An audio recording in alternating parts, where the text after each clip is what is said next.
رجوع کیا, انہوں نے آئین بنایا اور جو ادارے تھے ان کو مضبوط کرنے کا عمل بہت اس کو آگے بڑھایا.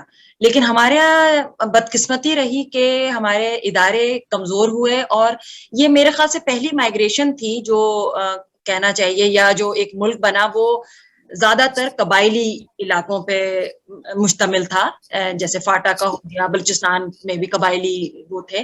تو جو وہاں کا ظاہر ہے بھارت اور یا آپ کہیں ہندوستان ایک آگے بڑھا ہوا معاشرہ تھا, تو وہ جو لوگ آئے وہ یہاں آ کے ایک طرح کی ان کی پیچھے کی طرف مائگریشن ہوئی. اچھا, پھر جو اس میں جو سردار یا قبائلی جو ایک پورا مائنڈ سیٹ تھا, انہوں نے کبھی بھی نہیں چاہا کہ ہمارا جو ملک ہے وہ واقعی مکمل طور پہ آزاد ہو. وہ جس طرح کی بات کر رہے ہیں ارشد کے کلونیلزم کو وہ اسی طرح سے رہنے دیا گیا, بلکہ اس کو مزید پروان چڑھایا گیا. تو یہ تو سب سے پہلا یہ مسئلہ شروع ہو گیا. پھر اس میں جو اور خامیاں پیدا ہوتی رہیں, کیونکہ ظاہر ہے جب آپ کے ملک میں ادارے مضبوط نہیں ہوتے ہیں تو پھر جو غیر سیاسی طاقتیں ہوتی ہیں وہ پھر حاوی ہو جاتی ہیں. اور بالکل یہی کچھ ہمارے ملک کے ساتھ ہوا کہ بننے کے فوراً بعد ہی ہمارے ملک پہ فوج کا قبضہ ہو گیا, اور اس کو آج بھی کہتے ہیں سنہرا دور تھا ایوب خان کا, جبکہ وہ ایک طرح سے ہم پیچھے کی طرف گئے اور پھر وہ ہم مسلسل اس طرف جاتے رہے. سب سے بڑا مسئلہ تو یہی ہے کہ جو ہمارے ادارے ہیں, جس میں کہ ہمارا سب سے بڑی پارلیمنٹ ہے, پھر کورٹ ہیں اور دوسری چیزیں, یعنی ہمارے یہاں صرف ایک ادارہ سب سے زیادہ مضبوط ہے, اس کے علاوہ ہمارا کوئی اور نہیں. وہ سب جانتے ہیں کہ کون سا ادارہ سب سے زیادہ مضبوط ہے. تو میں سمجھتی ہوں کہ وہ جڑ یہ ہے. وہ ادارہ بھی اپنے آپ کو خود ہی مضبوط کہتا ہے, ہمیں باہر سے پتا وہ کتنا مضبوط ہے. یعنی ایک چیز ہوتی ہے مضبوطی جو مربوطیت سے آتی ہے, تو وہ مربوطیت اللہ کا شکر عمران خان نے بہت ٹھیک کر دی ہے ابھی پچھلے. یہ کہنے لگی تھی کچھ مضبوطی میں فرق آیا ہے آج کل کے حالات کے مطابق. چلیے بلال آپ بتائیے گا. سنوبر آپ کا شکریہ. بلال آپ نے دیکھیں سنوبر نے بڑی اس میں بڑی اچھی باتیں ایڈ کی ہیں. ادارے مضبوط نہیں ہیں, آزادی جو اسی وجہ سے ادھوری ہے, اور قبائلی مسائل کا ذکر کیا انہوں نے. تو آپ ایڈ اپ کیا کرنا چاہیں گے اس میں, آپ کے خیال میں کیا مسائل ہیں؟ شکریہ عصمت. اس وقت جو میرے ساتھی ہیں ارشد بھٹی اور سنوبر ناظر, یہ تو پڑھنے لکھنے والے لوگ ہیں, یہ تو بڑی علمی باتیں کرتے ہیں. میرے ذہن میں جو کچھ باتیں آتی ہیں وہ ذاتی تجربات اور ارد گرد کے ماحول سے جو ہم نے سنی سمجھی اور جن کے ساتھ ہم نے پوری زندگی گزاری. تو اس میں ایک تو بات یہ کہ ہم بچپن سے اب تک سنتے آ رہے ہیں کہ ملک ایک نازک دور سے گزر رہا ہے, اور آج کل تو واقعی نازک دور سے گزر رہا ہے. تو اس کے ساتھ ساتھ ہم بالکل اپنے بچپن میں نعرہ سنتے تھے. قاضی حسین احمد صاحب نے بہت اس پہ مظاہرے کیے, امریکہ کا جو یار ہے غدار ہے غدار ہے, اور پھر وہ آج بھی وہ نعرہ زندہ ہے. تو اس میں اگر آپ یہ دیکھیں کہ بہت دفعہ ایسے ہوتا تھا, سننے میں آتا تھا کہ امریکن ایمبیسی کے باہر جو ہے یہ جا کے احتجاج کرتے تھے, اور پھر وہاں سے ان کو وہ ویزے ملنے کی بھی امید ہوتی تھی کہ شاید اگر ہمیں کوئی ان کمپنسیشن اس طرح کی آفر بھی مل جائے. اچھا, اس کے ساتھ ساتھ اگر ہم یہ دیکھیں کہ جب ہم عید کی نماز پڑھتے تھے یا جمعے کی نماز پڑھتے تھے تو شاید ہی کوئی ایسا خطبہ ہوتا ہوگا کہ جس میں کشمیر اور فلسطین کے لیے دعائیں نہ کی جاتی ہیں. ٹھیک ہے, تو وہ آج بھی ہم کر رہے ہیں. اب کشمیر جو ہمارا ایک شہرگ ہے, اور اب ہم آدھا گھنٹہ دھوپ میں کھڑے ہو کر بھی احتجاج کرتے ہیں. تو مسئلہ بدستور موجود ہے. بہت سارے مواقع تھے جب ان مسائل سے چھٹکارا پایا جا سکتا تھا, اور بہت عزت سے اور بہتر طریقے سے ہم ان مسائل کو حل کر سکتے تھے. فلسطین کا مسئلہ ہے, عرب ورلڈ جو ہے وہ اس کو اب اپنے انداز میں اس کو ڈیل کر رہی ہے, لیکن ہمارے پاس براہ راست کوئی ریزن نہیں ہے کہ ہم اس کے سٹیک ہولڈر کس کیپیسٹی میں ہیں, لیکن وہ مسئلہ بھی ماشاءاللہ ہم نے زندہ رکھا ہوا ہے.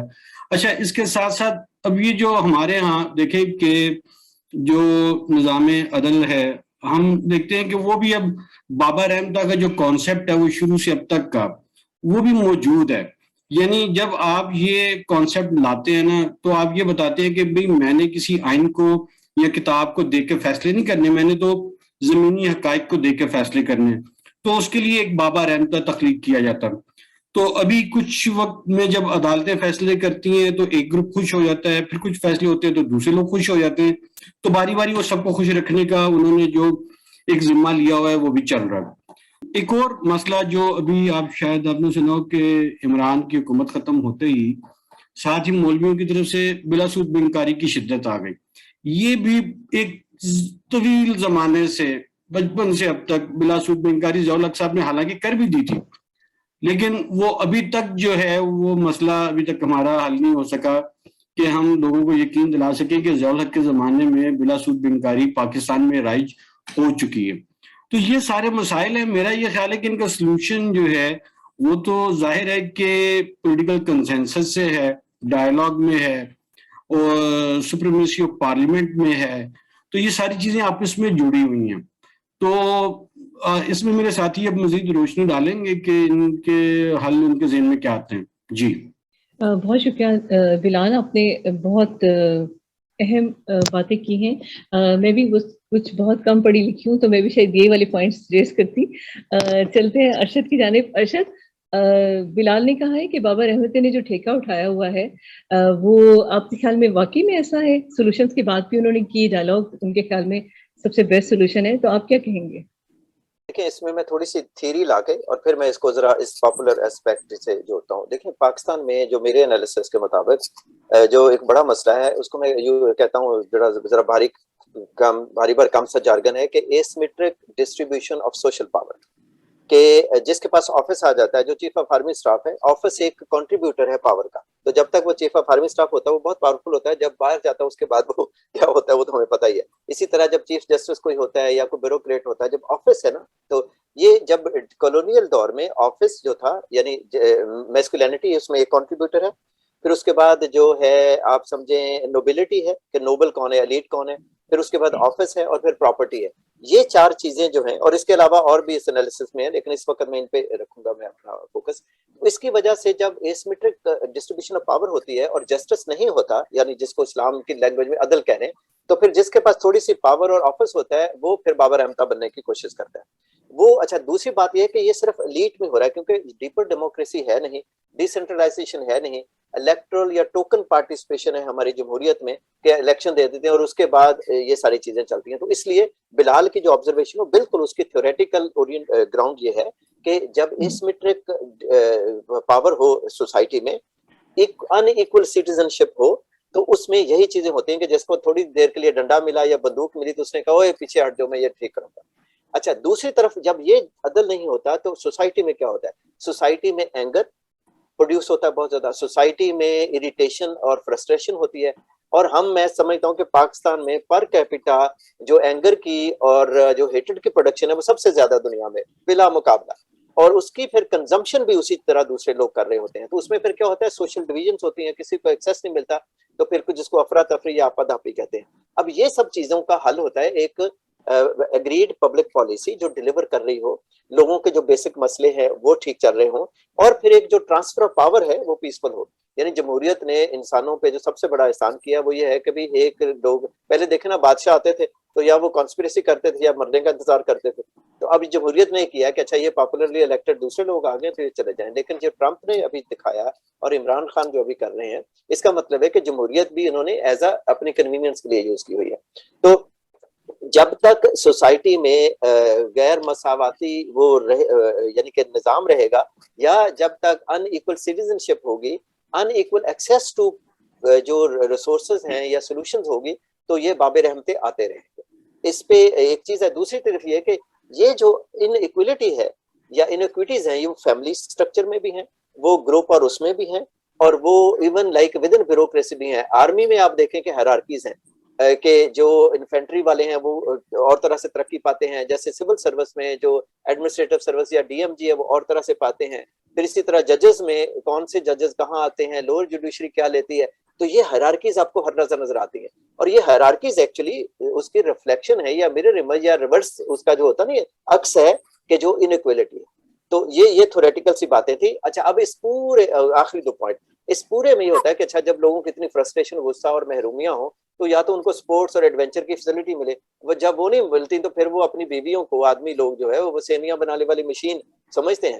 تو وہ جو سارا ایگریشن ہوتا ہے، جو سارا وائلنس یا ابیوز ہوتا ہے وومن کا، اور جو بچے پیدا ہوتے ہیں جس کو میں ایک فارم آف کلیکٹیو ابیوز کہتا ہوں کہ ان کو ریپروڈکٹیو ہیلتھ کے رائٹس ہی نہیں ہے کیونکہ وہ ایکول سٹیزن نہیں ہے.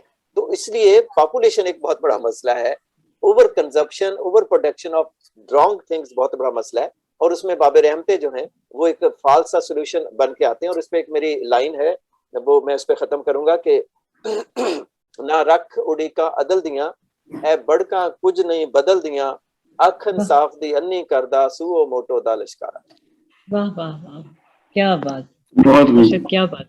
ارشد نے بہت امپورٹنٹ باتیں کی ہیں کہ جو یہ ٹرانسفر نہیں ہوتی پاور کی پراپر طریقے سے, تو پھر کیا ہوتی ہے, عدم مساوات, یعنی کہ ہے اگر افراتفری بڑھے گی, نفرت بڑھے گی, جس کے نتیجے میں تشدد بڑھتا ہے, اور جو مین پرابلم ہوتی ہے وہ پاپولیشن بڑھتی ہے. تو آپ سنوبر اس میں کچھ ایڈ اپ کرنا چاہیں گی سولوشن کے بارے میں؟ اور اس کے ساتھ پھر اگلا سوال میں آپ ہی سے پوچھنا چاہوں گی کہ آپ کے خیال میں معاشرتی اور ثقافتی مسائل پہ اگر ہم نگاہ ڈالیں تو وہ کون سے ہیں؟ تھوڑا سا آپ سولوشن بتائیں گی ان سیاسی مسائل کا, اور اس کے بعد معاشرتی اور ثقافتی مسائل کون سے ہیں؟ دائمی مسائل تو ہمارے بہت سارے ہیں جن کو حل کیا جانا اب یعنی ایک پورا ایک پائل اپ ہو گئی یہ چیزیں نا. تو اس میں صرف یعنی سیاسی استحکام اپنی جگہ, ایجوکیشن, سینیٹیشن, آپ کا دہشت گردی, یہ ساری چیزیں ظاہر ایک منبع ہے پورا نا ہمارے ملک کا. اب اس کے لیے اب جو جتنی بھی باتیں آ رہی ہیں کہ بھئی اس کو کم کیا جائے, جیسے ابھی جو ہماری ریسنٹ جو ابھی دیکھیں آپ جو مسائل چل رہے ہیں, عمران خان جس طرح سے باہر نکلے ہوئے ہیں, آئی ایم ایف سے ہماری آج ہی میٹنگ جاری ہے, ہماری جو گورنمنٹ آئی ہے نئی, اور ظاہر آئی ایم ایف اگر ہمیں نہیں دیتی ہے, گرانٹ نہیں دیتی ہے, تو ملک دیوالیہ ہونے کی طرف جائے گا.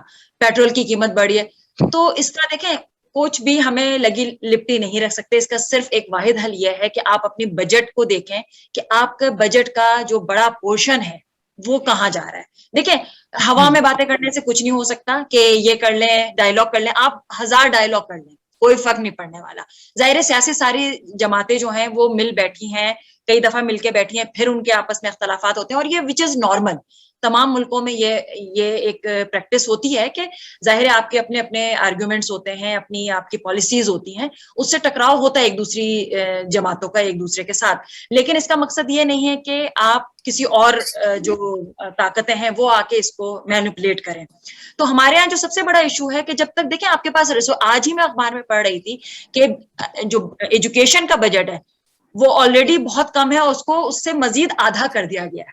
تو آپ بتائیں کہ پاکستان میں 50% بچے اسکول سے باہر ہیں, بلکہ اس سے زیادہ ہی ہوں گے. لیکن یہ ہے کہ آپ یا ہیلتھ کا آپ دیکھ لیں, تو اس کا صرف ایک واضح حل ہے جو میری نظر میں یہی ہے کہ آپ اپنے بجٹ کو دیکھیں, آپ کا بجٹ ایلوکیٹ زیادہ کہاں ہو رہا ہے, غیر پیداواری بجٹ کو آپ کم کریں. ظاہر ہے وہ ہم سب کو معلوم ہے وہ کہاں جا رہا ہے.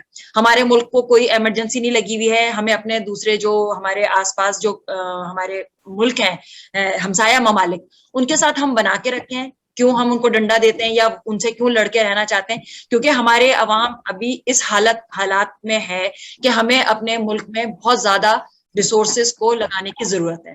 تو وہ ریسورسز تبھی ہوں گے جب وہ غیر پیداواری یعنی جو ہمارے جو ڈیفنس کا بجٹ ہے اس کو آپ کٹ ڈاؤن کریں. دوسرے ہمارے بجٹ, عوام کا بجٹ کو جو فلاحی بجٹ ہے اس کو کم کیے بنا آپ کو کبھی بھی پائیدار جمہوریت نہیں حاصل ہو سکتی, آپ کتنے بھی ڈائیلاگ کر لیں.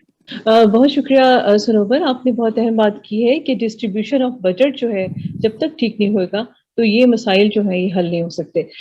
چلتے ہیں بلال آپ کی جانب. بلال, آپ کے خیال میں معاشرتی اور ثقافتی مسائل جو ہیں پاکستان کے, آپ ان کو کس طرح دیکھتے ہیں؟ اچھا, ایسا ہے کہ ہم بہت زیادہ بات کرتے رہتے ہیں خواتین کے مسائل پر, تو بات ہوتی رہتی ہے کہ ہمارے معاشرے میں خواتین کے برابر کے حقوق اور ان کی برابر کی حیثیت جو ہے اس کو ہم نہیں ایکسیپٹ کرتے. اور ابھی پولیٹیکل فرنٹ پہ بھی جو جس طرح کی گفتگو کی گئی ہے بہت ہی ناموزوں, تو اب یہ باتیں تو ہم ان کو ہائی لائٹ کرتے رہتے ہیں. اسی طریقے سے جو اقلیتوں کے مسائل ہیں, مذہبی انتہا پسندی ہے, ان سے ہٹ کے میں تھوڑا سا کچھ اور چیزوں کو اس وقت ہائی لائٹ کرنا چاہوں گا. جیسے ابھی تک آپ یہ دیکھیں کہ ہمارے معاشرے میں اپنے حفظان صحت اور اپنے صحت کی ضرورتوں کی بھی پہچان نہیں ہوئی. یعنی آپ یہ دیکھیں کہ ابھی تک ہمارے ہاں ایسے پروجیکٹس ہوتے ہیں کہ جس میں گاؤں دیہاتوں میں یا اسکولوں میں لوگوں کو ہاتھ دھونے کا طریقہ ابھی بھی سکھایا جاتا ہے, اور ان کو صاف پانی پینے کا یا پانی صاف کرنے کا طریقہ کار بتایا جاتا ہے. یہ مجبوری بھی ہے, ظاہر ہے کہ جہاں پہ یہ اس طرح کے وسائل نہیں ہیں تو یہاں پہ یہ مہارتیں سکھانے کی ضرورت ہے. لیکن جو سب سے بڑی جو ڈس اپوائنٹمنٹ ہوتی ہے وہ یہ ہے کہ پولیو اب موجود نہیں ہے سوائے پاکستان کے. پاکستان میں ابھی بھی اس طرح کے کیسز جو ہیں وہ رپورٹ ہو رہے ہیں جبکہ باقی دنیا اس کو کنٹرول کر چکی ہے. تو یہ آپ یہ دیکھ لیں کہ 75 سال میں ابھی تک ہم اپنی بنیادی صحت کی ضرورتوں کے حوالے سے بھی احساس ذمہ داری نہیں رکھتے. اور دوسرا یہ کہ تعلیم کے شعبے میں دیکھا جائے تو ہمارے ہاں جو ہے وہ نصاب تعلیم کے ساتھ ابھی جو کچھ ہوا وہ مقصد تو یہ تھا کہ جو مدرسے ہیں ان کو مین اسٹریم کیا جائے, لیکن ان کو تو شاید انفلوئنس نہیں کیا جا سکا. لیکن باقی نظام تعلیم میں آپ نے چیزوں کو کافی زیادہ کمپلیکیٹ کر دی ہے. اور دوسرا یہ ہے کہ ہمارا ہمیشہ ایک پسندیدہ ٹاپک ہوتا ہے کہ جی مخلوط طرز تعلیم جو ہے اس کو ہم نے ریجیکٹ کرنا ہوتا ہے اور اس پہ ہم بہت شوق سے بات کرتے ہیں. تو اس طرح کے یہ ہمارے معاشرتی رویے ہیں جن کو میں سمجھتا ہوں کہ کوئی خاطر خواہ طریقے سے ریاست نے کوئی کمیونیکیشن نہیں کی, کوئی ایسی تعلیم نہیں دی, سیوک ایجوکیشن نہیں دی کہ جس سے ہمارے یہ رویے بہتر ہو سکتے.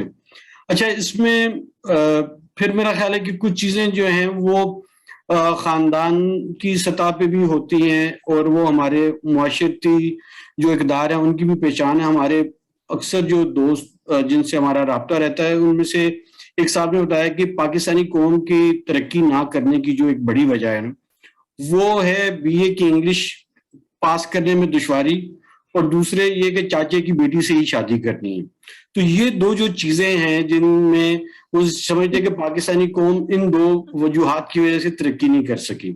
تو یہ بھی میرا خیال ہے کہ بہت کامن ہے اور اس کو کوئی اپنے اپنے انداز سے ضرور دیکھتا ہوگا, لیکن یہ ریالٹی ہے کہ ہمارا جو تعلیمی نظام ہے اور جو ہمارا جو آئلی نظام ہے ان سب میں یہ جو بنیادی مسائل ہیں ہم ابھی تک اسی گفتگو میں الجھے ہوئے ہیں. جی شکریہ.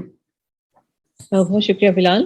صحیح بات ہے, شعور و آگاہی کی تو کمی ہے, اور اس سے بھی بڑی بات یہ کہ جو معاشرتی رویے ہیں وہ ایک بہت بڑا ہرڈل ہے ان مسائل کے حل کے لیے.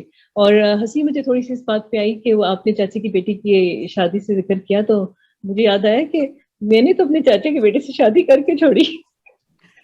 تو چلتے ہیں عائشت کی جانب. ایک تو آپ یہ جیسے ذکر کیا ہے بلال نے معاشرتی رویوں کا کریں, اور اس کے بعد یہ جو انہوں نے بتایا کہ معاشرتی اور ثقافتی مسائل کے ساتھ ساتھ تھوڑا سا خاندانی مسائل کی بھی بات کریں اور پھر حل کی بات بھی کریں گے ہم. میں ایک تو یہ سٹیٹمنٹ اکثر دیتا ہوں, یہ جملہ مجھے لگتا ہے کہ میرے اپنے آپ کو بتائے گئے جملوں میں سے مشہور جملہ ہے کہ پاکستان کی تاریخ کو 3 ادوار میں تقسیم کیا جا سکتا ہے: غلط فہمی کا دور, خوش فہمی کا دور اور بلاس فہمی کا دور. تو ایک تو یہ ہے کہ یہ جو ہم آزاد ہوئے 47 سے, جو ہم کہتے ہیں آزاد ہوئے, ہم الگ ہوئے تھے, تو ہمیں اس میں جو ایک غلط فہمی تھی کہ الگ ملک بنا کے اور الگ آئیڈینٹی بنا کے اور سب کچھ بن کے ہم دنیا کے اول ترین قوم بن جائیں گے. حالانکہ نام بھی ہمارا پی اور پے سے ہے, مطلب یا تو الگ سے نام رکھ لیتے نا اپنا تو بلکہ آل انڈیا نیو پاکستان رکھ لیتے تو وہ بھی کچھ ہو جاتا. دوسرا ہمارا یہ تھا کہ یہ جو جب ایوب خان کے دور میں یعنی فوج نے وہ آ کے سینٹرلائزیشن کی اور وہ ساری چیزیں کی, تو لگا کہ اکنامک ڈیولپمنٹ جو ہے وہ سوشل پروگرس کے ساتھ ایکویٹ کی, تو وہ ہماری غلط فہمی تھی. اور تیسری بلاس فہمی کا مطلب یہ ہے, یہ تھوڑی سی گہری بات بھی ہے, مزاح بھی ہے, لیکن یہ کہ جب آپ جن لوگوں کے پاس پاور ہی نہیں ہوتی, جو ڈس امپاورڈ ہیں یا جو یعنی کہ انیکویلٹی جو ہے, وہ پھر خدا کو لے آتے ہیں, وہ مذہب کو لے آتے ہیں, وہ امر بالمعروف اور نہی عن المنکر کا ساتھ ہے, جس کی مرضی جا کے مطلب بےزتی کر دی, جس کو مرضی جا کے لوٹ لیا, مار دیا, لنچ کر دیا. تو یہ جب چیزیں ہوتی ہیں تو اس کا مطلب اس وقت ہوتا ہے کہ جب اسٹیٹ صحیح طرح کام نہ کر رہی ہو, اور پھر یہ اسٹیٹ لیسنس اسی کو کہتے ہیں. اچھا, دوسری طرف یہ ہے کہ ہماری جو یعنی یہ تھوڑی سی اکیڈمک بھی ہے اور یہ ایک عام آبزرویشن والی بات بھی ہے کہ اسٹیٹ نے ایک جو پبلک گڈ پرووائڈ کرنی ہوتی ہے, گریجولی ہر پبلک گڈ جو ہے, وہ سیکورٹی ہو, وہ ایجوکیشن ہو, وہ ہیلتھ ہو, وہ ہاؤسنگ ہو, وہ پرائیویٹ گڈ بنا دی کہ جو کر سکتا ہے. اب جو بچے اپنے پڑھا سکتا ہے وہ پرائیویٹ اسکولوں میں جاتا ہے, اور جو نہیں کر سکتا وہ بس رڑے پڑے. پھر جو لوگ پاور میں تھے انہوں نے جو پرسنل یا نیشنل انٹرسٹ کے نام پہ actually personal accumulation of wealth اور پرسنل ایکومولیشن آف اس نے اپنا یعنی پرسنل انٹرسٹ سرو کیا. باجوہ صاحب کو لے لیں, نیشنل انٹرسٹ کے نام پہ انہوں نے جو یہ جو ایکسٹینشن لی نہ بھی لیتے تو ہم کچھ بہت برے حالت میں نہ ہوتے. دوسرا طرف لے لیں عمران خان نے جو کچھ کر رہے ہیں یا باقی جو لوگ کرتے ہیں کہ اچھا جی NRO دے دیں یا مشرف, یعنی جس کو بھی دیکھ رہے ہیں جس کو بھی پاور ملی جیسے بھی ملی اس نے سب سے پہلے اپنا جو پرسنل انٹرسٹ ہے اس کو سیو کیا. اچھا بیوروکریٹس جو کرپشن کرتے ہیں وہ کیا کرتے ہیں, انہیں لگتا ہے کہ اسٹیبلٹی نہیں ہے, ان کی ریٹائرمنٹ کے بعد شاید اتنا ان کو اسٹیٹ خیال نہیں رکھ سکے گی تو جلدی جلدی کچھ یعنی پرسنل اکوموڈیشن آف ویلتھ کرتے ہیں. بہت سارے جو پبلک ریپرزینٹیٹو ہیں جو ایکٹیوسٹ ہیں وہ جب ایکٹیوسٹ بنتے ہیں اور ہم جب جس میں شاید میں بھی شامل ہوں, ہم جب بات کرتے ہیں تو ہماری وہ جو پبلک انٹرسٹ پہ جو گفتگو ہے اس کے بعد ہمیں جو ریکگنیشن ملتی ہے ہم اسے فوراً پرسنل انٹرسٹ میں ٹرانسلیٹ کرنے کی کوشش کرتے ہیں. تو اس کا مطلب جسے کہتے ہیں کہ آوے کا آوے بکتا ہے. تو اب اس کا جو سولوشن کیا ہے, سولوشن دیکھیں چیزیں ہوتی ہیں کہ جب اگر 6 لوگ یا 600 لوگ یعنی 220 ملین کی پاپولیشن میں مسئلے کو حل کریں گے تو نہیں ہوگا. تو جب آپ 1 لاکھ لوگوں کو ڈیسینٹرلائز سسٹم میں چاہے وہ سوشل ہو ڈیموکریٹک انسٹیٹیوشن ہو ان کو شامل کریں گے تو مسئلے حل ہونا شروع ہو جائیں گے. تو بیسیکلی یعنی یہ جو چیزیں بھی ہوں گی بائی ڈیزائن ہوں گی. اگر ہمارا ارادہ ہی نہیں ہے اور ہم وہ ڈیزائن ہی نہیں کریں گے چاہے وہ پبلک پالیسی کا ہو گورننس کے انسٹیٹیوشنز کا ہو تو یہ مسئلے حل نہیں ہوں گے. وما علینا الا البلاغ. یہ پنجابی ترجمہ ہے, ساڈا کام سی دس دینا. لیکن لگ رہا ہے ساڈا کچھ نہیں ہو سکتا. نہیں ہو جائے گا اگر ہم ارادہ کریں گے نا. دیکھیں ایک چیز جو ریڈیمنگ میں کہتا ہوں کہ جس قوم نے ایٹم بم بنا لیا اگینسٹ آل آڈز, مطلب 9 ہی لوگ ہیں نا جنہوں نے بنایا, تو وہ کچھ بھی کام کر سکتے ہیں. یعنی کہ ارادے کی پختگی ضروری ہے. ہاں وہ جو اقبال کو ہم اتنا یوز کرتے ہیں, اقبال کے 2-4 شعروں کو ہم ذرا غور سے پڑھنا شروع کر دیں نا, 2 ہی اس وقت کہ ایک تو ارادے جن کے پختہ ہوں نظر جن کی خدا پہ ہو طلع تمخیز موجوں سے وہ گھبرایا نہیں کرتے, تو یہ ہم چیلنج لے لیتے ہیں اس کو. اور دوسرا اقبال کا اتنا وہ شعر پڑھتے ہیں کہ افکار تازہ سے ہے جہان تازہ کی نبی. تو یہ بس 2 کافی ہیں. اسٹیٹ اگر اپنا کام کرے صحیح طریقے سے اور پختہ ارادہ ہو تو کوئی مسئلہ نہیں ہے کہ مسائل کے حل نہ ہو سکے. سنوبر آپ کی طرف چلتے ہیں. خاندانی مسائل, خاندان کی سطح پہ جو مسائل ہوتے ہیں ان کا ذکر آپ کریں گی. خاندان کے مسائل میں دیکھیں ہماری پوری جو آبادی ہے اس کا آدھا جو ہے وہ خواتین پر ہے مشتمل, اور بچیاں ہیں خواتین ہیں. تو ہماری آدھی آبادی گھر میں بیٹھی ہے موسٹلی. دیکھیں خواتین کو یا تو فیملی کی طرف سے کام کرنے کی اجازت نہیں ہوتی ہے, یا اور پہلی بات تو یہ کہ لڑکیاں اسکول کی طرف بھیجنے کا رجحان ہی نہیں ہے.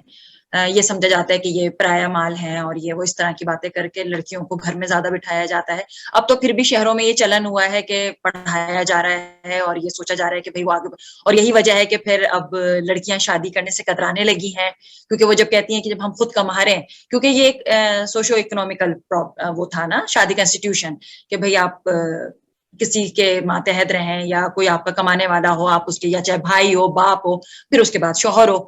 تو جب خواتین اب لڑکیاں کام کر رہی ہیں تو میں سمجھتی ہوں کہ لڑکیوں کو کام کرنا چاہیے. ہمارے جو سب سے بڑا جو مسئلہ ہے خاندانی شہروں میں بھی, دور دراز گاؤں کو تو آپ چھوڑ دیں, تو لڑکیوں کو ہم بہت پیچھے رکھتے ہیں. اچھا ان کو ایک تو تعلیم سے دوری, دوسرا پھر ان کا جو ایک سماجی جو ایک جو رویے ہوتے ہیں ان کو جو یعنی آگے بڑھانے کے لیے جو ایک ہوتی ہے سپورٹ ہوتی ہے جو, یا ان میں جو ایک کانفیڈینس بلڈنگ ہوتی ہے لڑکیوں میں.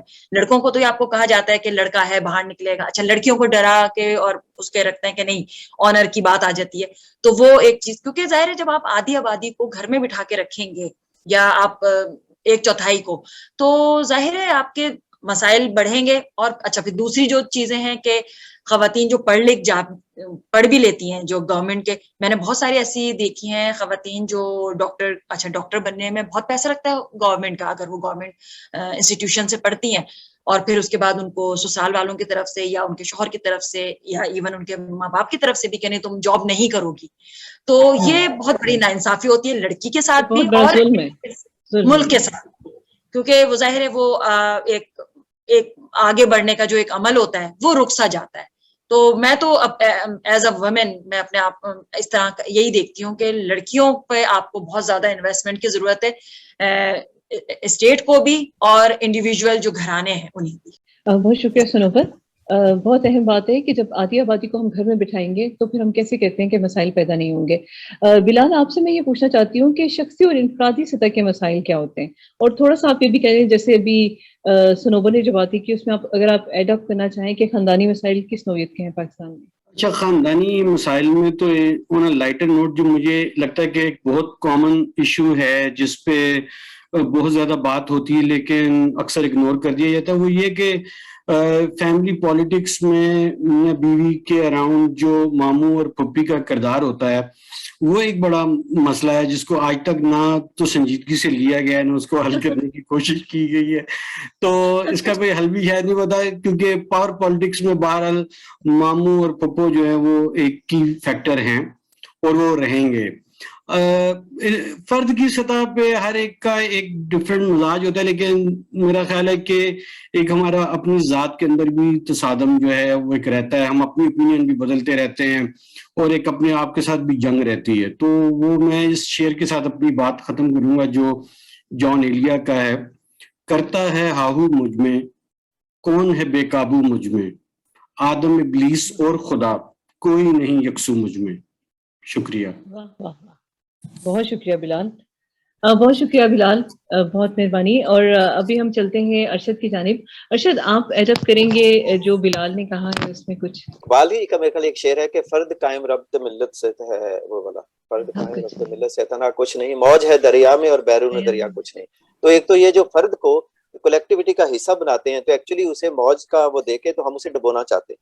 تو جو کہ تھوڑی سی انفرادی سپیس ہونی چاہیے، جو چوائس ہونی چاہیے، جو یہ جو مانسک صحت یا مینٹل ہیلتھ ہے وہ ساری اس کی نظر ہو جاتی ہے. ہمیں ترتیب ہی ایسے دیا جاتا ہے کہ ایسا جو کچھ انڈیویجول چوائس ہونا یا انڈیویجول اوپینین ہونا وہ کوئی بہت ٹھیک چیز نہیں ہے. تو ایک تو اس یہ ایک میں سمجھتا ہوں فرد کے ساتھ بڑا جو ہے، اور خاص طور پہ افراد کے درمیان عورت کے ساتھ اس سے بھی زیادہ، لیکن فرد بھی جو ہے اس کی اپنی وہ پوزیشن اس کے حوالے سے ہوتا ہے. ایک میں نے شروع میں جو جارگن بولا تھا اس کو میں ذرا اس کا فریزیالوجی ذرا کریکٹ کر دوں، وہ ہے asymmetric concentration of social power. تو پھر کانسنٹریشن کی وجہ سے ظاہر اس کی ڈسٹریبیوشن اور اس کی ریفلیکشن بھی چینج ہوتی ہے. اچھا، دوسرا فرد کا مسئلہ یہ ہے کہ فرد کو لگتا ہے کہ اس نے جب تک وہ دریا کی اس موج میں نہیں ڈوبتا تو اس کی کوئی اپنی شناخت نہیں ہے، کچھ اس کی اپنی سے نہیں ہے. تو یہ ہے کہ بھئی وہ تھوڑا سا یعنی ریلیکس کریں. تو اس پہ جو ہم نے ٹرک والا پروگرام کیا تھا تو میری کنکلوڈنگ لائن یہی ہے کہ ہم ایک اگر ٹرک ہیں تو ہمارے ماتھے پہ بھی اور پیچھے بھی لکھنا چاہیے ٹیک اٹ ایزی یا حبیبی، پھر یہ مسئلہ بنے گا. وہ کہتے ہیں نا مشکل میں اتنی بڑی کہ آسان ہو گئی. تو کوئی لطیفے سنا دے اس مسائل کے بارے میں ارشد آپ سے. وہ لطیفہ ایک ہے جو میرے خیال کسی پروگرام میں ہمیں کہا تھا کہ فیض صاحب سے منسوب ہے کہ وہ بڑے پریشان تھے کہ اس ملک کا بہت برا ہونے والا ہے. تو انہوں نے کہا اس سے برا کیا ہو سکتا ہے؟ تو انہوں نے کہا یہ سارے مسئلے ایسے ہی رہیں گے. یہ مسئلہ ہے. میں نے بھی آپ سے کہا تھا نا کہ سارا کچھ نہیں ہو سکتا. سنوبر، آپ پلیز کچھ اس پہ کومنٹ کرنا چاہیں، کوئی سولوشن بتانا چاہیں، کچھ بھی کہنا چاہیں، کوئی شعر سنانا چاہیں؟ نہیں، شعر تو آپ سنائیں گی. میں تو صرف اتنا کہوں گی، جو ایک پوائنٹ میں بہت وہ کرنا چاہتی ہوں، معاشرتی ہمارا بہت بڑا ایک جو مسئلہ بنتا جا رہا ہے وہ یہ ہے کہ مرد اور عورت کے درمیان جو ایک تفریق ہو گئی ہے. اور مرد ہمارے یہاں کے، میں ظاہر یہاں پر ایک خاتون پینلسٹ ہوں تو میں یہ ضرور اس کو مینشن کرنا چاہوں گی کہ ظاہر وہ مرد حضرات اس چیز کو فیس نہیں کرتے جو ہم خواتین کو فیس کرنا پڑتا ہے. بے شک وہی غلطی ایک مرد کرے گا تو کوئی معنی نہیں رکھتی ہے، لیکن اگر عورت وہی غلطی کر دے تو اس پہ فوراً فتوے آ جاتے ہیں یا وہ بری عورت گردانی جاتی ہے. یہ بہت ہے. اور بہت ایسے یعنی زاویے ہیں مردوں کے حوالے سے کہ وہ میں سنتی رہتی ہوں، دیکھتی ہوں. اور تو یہ ایک نظر آنے لگا ہے کہ مردوں کی ایک پوری جیسے یہ کوشش ہوتی ہے کہ اگر ایک عورت کام کر رہی ہے یا آگے بڑھ رہی ہے تو فوراً اس پہ یہ ڈال دیا جائے کہ یہ بد کردار ہے. یہ بہت ہمارے یہاں کامن ہوتی ہے. یہ اس سے مجھے بڑا خوف آنے لگا ہے کیونکہ ظاہر ہماری بھی بچیاں ہیں، ہم سب گھروں میں بچیاں ہوتی ہیں، ہم خود بھی خاتون ہیں. اور دوسری جو ایک اچھا اس حد تک چلے جاتے ہیں مرد اس میں، جو ریسنٹلی ابھی میرے سامنے کچھ 2-3 واقعات ایسے آئے کہ انہوں نے جن کو وہ اپنی بہنیں بولتے ہیں ان کے حوالے سے اس طرح کی باتیں کی ہیں کہ یہ خراب عورت ہے. اور جب اس خاتون کو بتاؤ تو وہ ان سے بات کی میں نے تو انہوں نے کہا کہ وہ تو مجھے بہن بہن کر کے پکارتے تھے. تو یعنی یہ ہمارا ایک المیہ ہے. تو آپ یہ سوچیں کہ مرد ہر طرح سے چاہتا ہے کہ وہ جو تھا نا اس کا ضیاء الحق کا جو چادر اور چار دیواری والا کانسیپٹ، وہ لگتا ہے کہ یہ اب پھر دوبارہ سے کیا جا رہا ہے مینیپولیٹ اور کہ خواتین کیونکہ جو اب نکل رہی ہیں آگے بڑھ رہی ہیں تو عورتوں کو ڈرنا نہیں چاہیے معاشرتی حوالے میں اور کسی بھی کانفیڈنس ان میں رہنا چاہیے اور وہ آگے بڑھیں کیونکہ ملک میں ان کی خواتین نڈر خواتین کی بہت ضرورت ہے. بہت شکریہ. بالکل یہ جو پیغام ہے اب تک سب خواتین تک پہنچائے کہ وہ آگے بڑھیں, ڈرے بالکل مت اور ڈٹ کے رہنا ہے. اور بلال آپ اس ساری گفتگو پہ کوئی کامنٹ کرنا چاہیں پلیز؟ ہاں, دو چھوٹی چھوٹی باتیں جو بھی سنوبر بات کر رہی ہیں. مجھے لگتا ہے کہ جو امریکن ریولوشن تھا 60s میں 1960s میں, وہ یہ تھا کہ سوسائٹی نے انڈرسٹینڈ کیا difference between nudity and sexuality. اور ہمارے ہاں ایکچولی اس کے اوپر کوئی بات نہیں ہوتی کہ ہم یہ سمجھیں کہ یہ دو مختلف چیزیں ہوتی ہیں. اور اسی وجہ سے جو ہے ہم عورت کے متعلق جب بات کرتے ہیں تو ہمارا ایک ہی پوائنٹ آف ویو ہوتا ہے اور اس میں ہم ان کی رینکنگ کرتے رہتے ہیں کہ یہ اچھی عورت ہے یا بری عورت ہے, کیونکہ ہمارا تعلق اس کے وہ اپیئرنس کے ساتھ ہے, اس کی تھاٹ کے ساتھ نہیں ہے. اور دوسرا یہ کہ جب میں دائمی مسائل کی بات کو دیکھتا ہوں نا, تو میرے نزدیک یہ کہ کسی بھی شخص کی زندگی کا جو اختتام ہے وہ خوشگوار ہونا چاہیے. اگر وہ بوجھل دل سے اس دنیا سے جا رہا ہے تو یہ ایکچولی اس کی ساری زندگی کے دائمی مسائل تھے جو اس نے کیری کیے. منیر نیازی کا ایک شعر جو مجھے پسند ہے, جو کہ میں چاہتا ہوں کہ وہ شعر کبھی وہ سچ ثابت نہ ہو, وہ ہے کہ چاہتا ہوں میں منیر اس عمر کے انجام پر ایک ایسی زندگی جو اس طرح مشکل نہ ہو. بہت شکریہ بلال آپ کا, سنوبر آپ کا, اور ارشد بھٹی آپ کا کہ آپ لوگ تشریف لائے اور بہت خوبصورت باتیں کی, بہت اچھی گفتگو ہوئی آپ کے ساتھ. ناظرین, مسائل کوئی سے بھی ہوں, سیاسی ہوں, معاشی ہوں, معاشرتی ہوں, مذہبی, تعلیمی, ان کا حل میرے خیال میں یہ ہے کہ اپنی اپنی ذمہ داریوں کو نہ صرف قبول کیا جائے بلکہ پوری ایمانداری سے اور آئینی دائرے میں رہ کر سر انجام دینے کی کوشش کی جائے. اپنا بہت خیال رکھیے گا. اس مجموعے کو دیجیے اجازت. خدا حافظ.